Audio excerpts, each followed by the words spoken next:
Hey guys, Charlie. We're going to be looking at a very rare, I would call it a unicorn in the bike world, 1986 CR500. This bike is all original. It's a bike that honestly I didn't realize what I had when I first bought it until we cleaned it. It was clean, but once we really detailed it, it really came to life.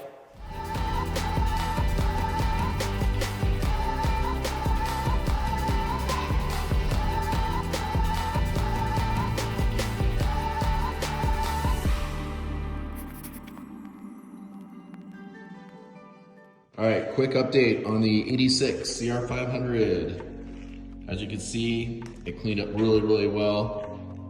Those screws have not even been opened. That's all original, bars, levers, perches, grips. Absolutely insane how clean this is.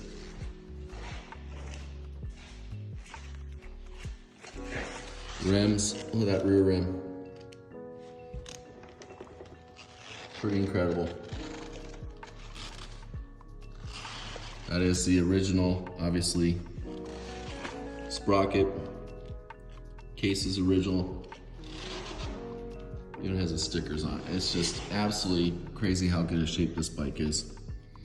And we're gonna powder coat the exhaust and we're powder coating the pegs and that's it. All we did is strip the bike. Gotta say guys, this cerakote came out perfect. This bike was in such great condition. I was not going to do the pipe, but I'm really glad I did now. It had some scuffs here. That's pretty normal with your knees.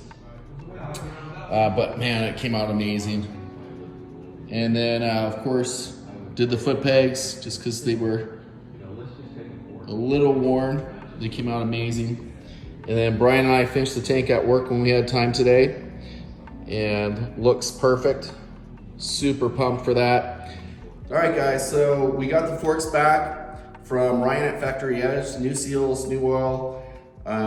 Put OEM NOS fork boots on and the appropriate clamps from Honda, which is great. So tonight we'll put the forks back on, put the bike back together. As you can see, the tank's all ready to go. Fully restored it. All the plastics still original, just cleaned up, and we'll get all the parts put back on. We do have the cerakoted foot pegs that'll go back on, and we also have the exhaust that we'll put back on as well.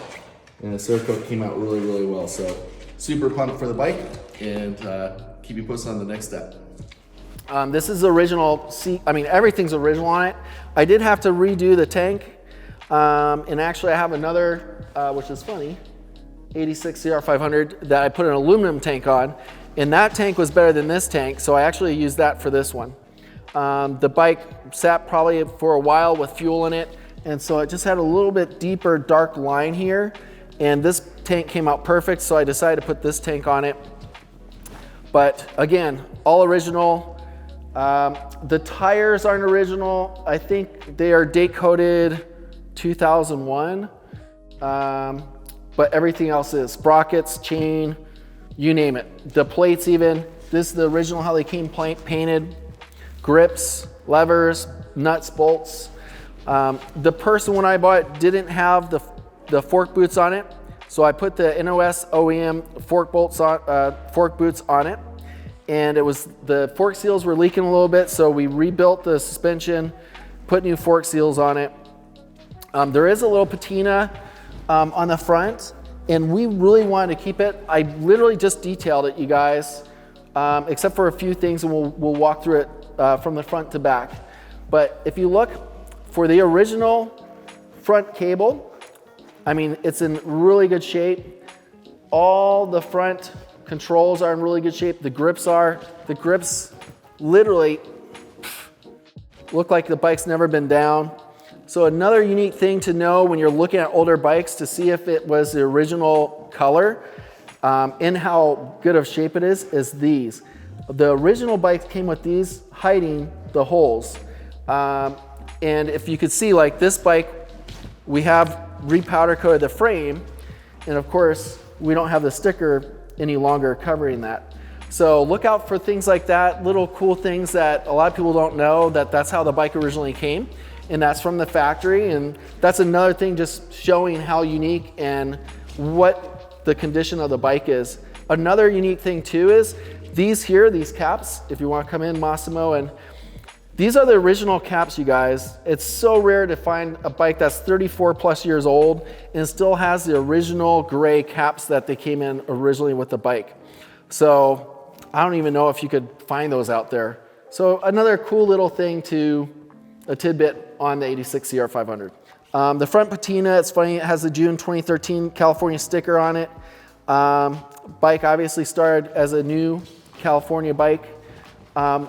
Graphics, this is all original. What's really cool too, which I wish the aftermarket plastic guys would do, this hole here for this bolt is like a little vertical hole. So sometimes, as you know, you might have to try and re-drill that hole, but that's a vertical hole in there, which is nice. We did cerakote the pipe. It just had a little rubbing on here, and we did cerakote the foot pegs just because they're a little rusty, but fork pegs are in like amazing shape. We did not touch the frame. We did not touch the motor. This is exactly how I bought it. All the hoses, everything's all original, you guys. The swing arm has a little wear. I'm not sure how that got that way, unless could be maybe boots, but I don't know. It does have an answer silencer on it. Still has the original stickers on the fender. He had like this little weird fanny pack thing, and when I took it off, it had these stickers from June of '95, which is super cool. So obviously keeping that on the bike. Original spokes, obviously everything original in the back. And if we come around here, he did add a kickstand. And I want to keep the bike as original as possible, so I'm keeping the kickstand on. But again, everything's in excellent shape. Very minimal wear on the frame. The bottom of the frame, the bottom rails are in perfect shape. So overall, really can't complain too much with the bike. I have a 86 CR500 that I race, which is right here. And I absolutely love the bike. This bike will not have gas in it again. It's staying in the collection. If I get offered probably 15,000 or more, I would sell it, just because I do have so many bikes and I keep adding bikes. So if anybody out there is interested in a bike, let me know. We just did today, and we're posting it before we post this bike. So the week prior, you'll see a video on all 8 different bikes that we have, going from 81 CR450 to 83 480s, 86 obviously 500s, 89 500, 92 500 to a 97. So we'll have 8 different of the bad boy CR bikes. So watch that video, pretty cool. We don't know if I have the largest collection of the CR500s or not as a private individual, not a museum. Maybe Catlin Cycles has me beat, but that's a museum. So who knows? We'll keep adding more bikes though, guys. Stay tuned for more content. We drop a bike a week. Subscribe, and we'll see you soon.